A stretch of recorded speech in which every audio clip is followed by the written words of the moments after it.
ஓம் சக்தி தாயே போற்றி. நீ நல்லது நினைத்தால் இந்த தாயின் ஆசீர்வாதத்தில் உனக்கு நல்லது மட்டுமே நடக்கும். இந்த பதிவின் மூலமாக உன் வாழ்க்கையை மாற்ற வந்திருக்கின்றேன். இந்த நிமிடத்திலிருந்து இந்த அம்மாவின் வாக்கினை கேள். உன் கர்மவினை அத்தனையும் நிச்சயமாக விலகிவிடும். என் குழந்தையே, இன்று உன் அம்மா நான் சந்தோஷமாக உன் முன்னால் வந்திருக்கின்றேன். வேண்டும் என்றே உன்னை கவிழ்க்க திட்டம் போட்டவர்களின் நிலை இப்பொழுது என்னவாக இருக்கின்றது என்று உன்னிடத்தில் நான் சொல்ல வந்திருக்கின்றேன். அவர்களுக்கு நான் என்ன செய்திருக்கின்றேன் என்பதனையும் நீ தெரிந்து கொள்ள வேண்டும். இந்த அம்மாவிற்கு சந்தோஷம் என்றால் என் பிள்ளையினுடைய வாழ்க்கையில் ஏதோ ஒரு நல்ல விஷயத்தை இந்த அம்மா நான் நடத்திவிட்டேன் என்று அர்த்தம். ஏதோ ஒன்று என் பிள்ளையினுடைய வாழ்க்கையில் மிகப்பெரிய அதிசயத்தை நடத்தி இருக்கின்றது என்று அர்த்தம். என் குழந்தையே, இப்பொழுது இருக்கின்ற இந்த சூழ்நிலையில் மிகப்பெரிய விஷயமாக தோன்றுவதே நம்மை சுற்றி இருக்கின்ற எதிரிகள், நம்மை சூழ்ந்து வருகின்ற துரோகங்கள். நீ அது என்னவென்று பார்ப்பதற்கு முன்பாகவே உன் வாழ்க்கையை அழித்து விடுகின்றார்கள். உன்னை சுற்றி என்ன நடக்கின்றது என்று நீ தெரிந்து கொள்வதற்கு முன்பாகவே அவர்கள் பல கஷ்டங்களை உனக்கு கொடுத்து விடுகின்றார்கள். இப்படியெல்லாம் நடந்து கொள்கின்ற இந்த மனிதர்களை தெய்வம் வேடிக்கை பார்த்து கொண்டிருக்கின்றதா என்று கேட்பவர்களுக்கு மத்தியில் நான் வேடிக்கை பார்க்கவில்லை, உனக்கு நல்லதை நடத்தியிருக்கின்றேன் என்பதனை சொல்வதற்காக வந்திருக்கின்றேன். இந்த அம்மா ஆடிய ஆட்டத்தை நீ தெரிந்து கொள்ள வேண்டும். அதே நேரத்தில் இந்த தண்டனையை பெற்றவர்கள் யார் என்பதனையும் நீ தெரிந்து கொள்ள வேண்டும். அதனை காலம் தாழ்த்தாமல் இன்றே உனக்கு சொல்லிவிட வேண்டும் என்று உன் அம்மா நான் இன்று உனக்காக வந்திருக்கின்றேன். இதனை நீ எவ்வளவு விரைவாக தெரிந்து கொள்கின்றாயோ அவ்வளவு விரைவாக உன் வாழ்க்கையில் பல மாற்றங்கள் நடப்பதை உன்னால் உணர முடியும். உன்னை சுற்றி என்ன நடக்கின்றது, ஏது நடக்கின்றது என்று தெரிந்து கொள்ளாமல் இத்தனை காலமும் நீ இருந்து விட்டாய். இனிமேல் என்ன நடக்கப் போகின்றது என்பதனை சற்று நீ யோசிக்க வேண்டும். என் பிள்ளையே, இத்தனை நாளும் நீ பட்ட கஷ்டங்களுக்கும் இத்தனை நாளும் நீ பட்ட வேதனைகளுக்கும் உனக்கு இந்த வாழ்க்கையில் போதும் என்று நீ நினைக்கின்றாயா? அப்படிதான் என் பிள்ளை நீ யோசிக்கின்றாய். ஆனால் உன் அம்மா நான் என்ன சொல்கின்றேன் தெரியுமா? நீ யோசித்தது அத்தனையுமே இனிமேல் உன்னுடைய வாழ்க்கையில் இருக்கின்ற எல்லா கஷ்டங்களையும் உனக்கு கொடுக்காமல் இருப்பதற்காக இருக்கக்கூடாது. இந்த கஷ்டங்களை தாங்குகின்ற மன வலிமையை உனக்கு கொடுக்க வேண்டும் என்பதற்காகத்தான் இருக்க வேண்டும். ஏனென்றால் ஒவ்வொரு கஷ்டங்களையும் தாங்கித்தான் உன்னை நீ மனப்பக்குவப்படுத்தி கொண்டிருக்கின்றாய். என் தங்க குழந்தையே, ஒவ்வொரு சோதனைகளில் இருந்தும் நீ மீண்டு வந்துதான் உன்னை நீ அடையாளம் கண்டு கொண்டிருக்கின்றாய். இந்த வாழ்க்கையை உனக்கு கொடுத்திட்ட எல்லா விஷயங்களுமே இத்தனை நாளும் உன்னை மிகப்பெரிய அளவில் கஷ்டங்களை கொடுக்காமல் உனக்கு பல நன்மைகளை தந்திருக்கின்ற இந்த நேரத்தில் என் பிள்ளை நீ எக்காரணம் கொண்டும் இந்த அம்மா சொல்கின்ற வார்த்தைகளை விட்டுவிடாதே.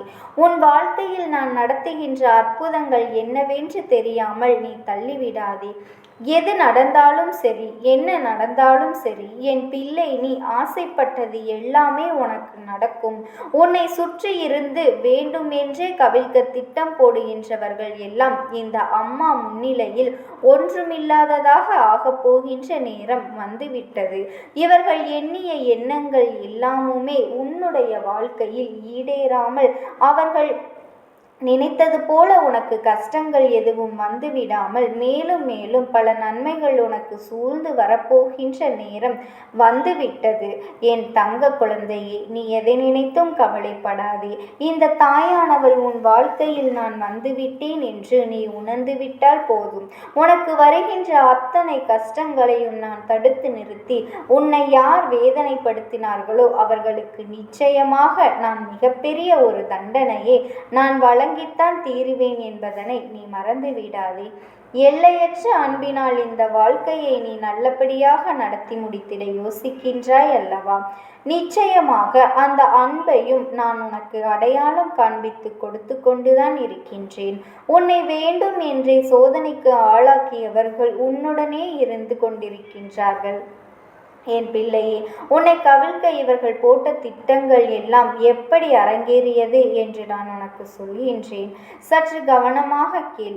என் செல்ல பிள்ளையே, உன்னோடு இருந்து கொண்டு இருக்கின்ற சிலர் தினம் தினம் உன்னுடைய நடவடிக்கைகளை உற்று கவனித்து கொண்டு இருக்கின்றார்கள். என்ன நடக்கின்றது, ஏது நடக்கின்றது என்று இவர்கள் உற்று நோக்கி பார்த்து கொண்டிருக்கின்றார்கள். இந்த வாழ்க்கையில் நீ என்னவெல்லாம் செய்கின்றாய் என்பதில் உனக்கு இருக்கின்ற அக்கறையை விட அவர்களுக்கு அக்கறை அதிகமாக இருக்கின்றது. என்னதான் நடக்கின்றது பார்த்து விடலாம், நீ எப்படிதான் இந்த வாழ்க்கையில் முன்னேறுகின்றாய் என்று பார்க்கலாம் என்று சொல்லி இவர்கள் வேடிக்கை பார்த்து கொண்டிருக்கின்றார்கள். அப்படி வேடிக்கை பார்த்து கொண்டிருக்கின்ற இந்த நேரத்தில்தான் உன் அம்மா இந்த நானும் என்னவென்று பார்த்த பொழுதுதான் புரிந்தது.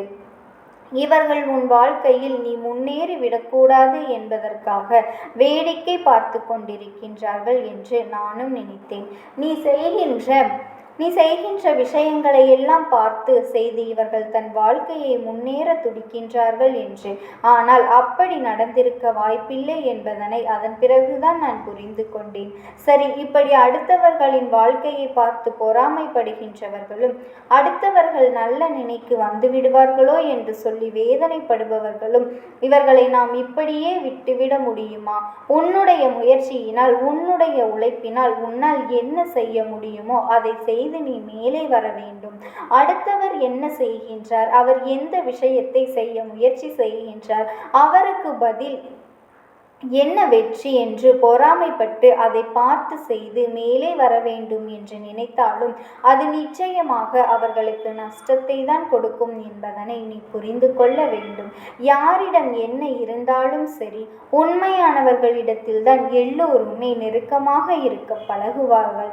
அதுபோலத்தான் இந்த வாழ்க்கையிலும் என் தங்க குழந்தையே, உண்மையானவர்களிடத்தில் தான் எல்லோருமே நல்லபடியாக பேச வேண்டும் என்றும் அவர்களோடு தான் வாழ்க்கை நடந்திட வேண்டும் என்றும் ஆசைப்படுவார்கள். அப்படியானால் இதெல்லாம் தாண்டி உனக்கு நான் கொடுக்கக்கூடிய அத்தனை விஷயங்களையும் இந்த செய்தியிலிருந்து உன்னுடைய வெற்றியை நீ நிச்சயமாக இன்று நீ உறுதி செய்திட வேண்டும்.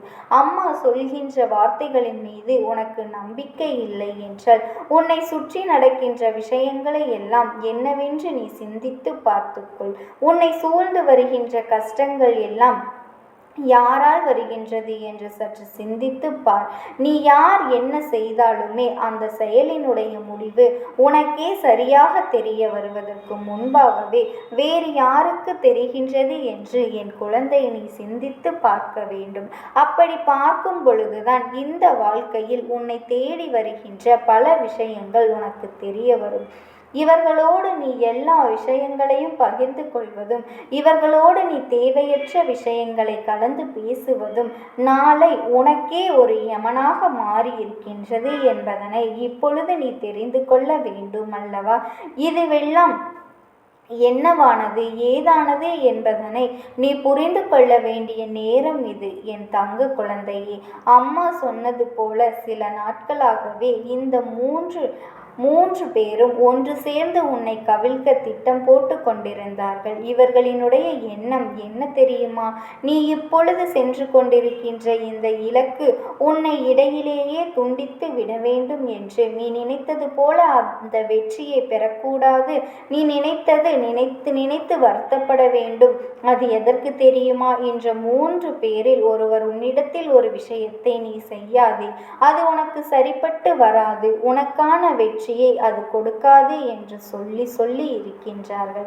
அப்படி அவர்கள் சொல்லி இருக்கின்ற அந்த வார்த்தைகளை நீ மதிக்காமல் தான் இந்த வெற்றியை நோக்கி பயணம் செய்து கொண்டிருக்கின்றாய் என்பதுதான்.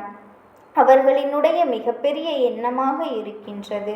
நீ மீண்டும் மீண்டும் இதையே செய்து கொண்டிருக்கும் பொழுது, அதை செய்து கொண்டிருக்கும் பட்சத்தில் நிச்சயமாக இந்த வாழ்க்கையில் உனக்கு வேறு எந்த நல்ல விஷயங்களும் நடக்காது என்று சொல்லி அவர்களை கட்டியே நாம் எப்படியாவது இவர்களின் மனதை ரணமாக்கி விட வேண்டும் என்று திட்டம் போட்டு கொண்டிருந்தார்கள். நீ செய்யும் பொழுதெல்லாம் தடங்கல்களை உருவாக்குவதும், வேண்டும் என்றே நடக்காதது போல ஒரு தோற்றத்தை உருவாக்குவதும், எந்த நேரத்திலும் என்ன நடந்தாலுமே சரி அதிலிருந்து உனக்கான வெற்றிகளை நீ உறுதி செய்திட பழகிவிட வேண்டும். என் தங்க குழந்தையே, இவர்களை கண்டெல்லாம் நீ ஒருபொழுதும் நீ பயப்பட வேண்டாம்.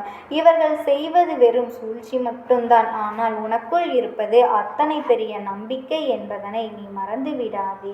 என் தங்க குழந்தைக்கு இந்த தாயானவளினுடைய அன்பும் ஆசீர்வாதங்களும் என்றென்றைக்குமே முழுமையாக கிடைத்து கொண்டேதான் இருக்கும். நீ எதை நினைத்தும் கவலைப்படாதே. உன்னுடைய நல்ல மனதிற்கு உனக்கு நல்லது மட்டும்தான் நடக்கும். ஓம் சக்தி. ஓம் ஆதிபரா சக்தி.